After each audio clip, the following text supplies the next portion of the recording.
Bonjour les juristes, décoder le code du travail vous permet de découvrir l'exécution de bonne foi du contrat de travail. Alors Léo, il travaille sur des chantiers, dans son contrat de travail il a une clause de mobilité et son employeur lui demande le vendredi de prendre un nouveau poste dans le nord de la France et c'est pour lundi matin. Léo trouve quand même que c'est un peu court comme délai et il voudrait savoir ce qu'il en est.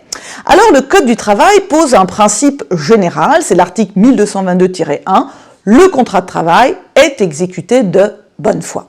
La bonne foi, c'est un standard juridique du droit, ça fixe une obligation générale, mais on voit bien qu'on ne sait pas exactement ce que c'est la loyauté, c'est l'honnêteté, c'est la coopération, mais concrètement, qu'est-ce que ça veut dire? Eh bien, c'est le juge qui, dans chaque affaire, va pouvoir expliquer concrètement comment se manifeste la bonne foi. Alors pour l'employeur, ce sera autrefois l'exécution supposait de former le salarié, désormais ça a été consacré par la loi, c'est évidemment tout le contentieux sur l'exigence de la loyauté dans la recherche de la preuve, mais c'est aussi le respect des intérêts des salariés.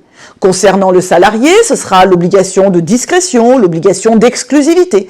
Donc on voit bien que l'ensemble de ces manifestations ne sont qu'une émanation de l'exécution de bonne foi du contrat de travail. Alors revenons à notre Léo, qu'en est-il? Eh bien la Cour de cassation considère que l'employeur, même s'il y a une clause de mobilité dans le contrat de travail, au nom de l'exécution de bonne foi, doit informer le salarié et lui laisser un délai suffisant pour être muté.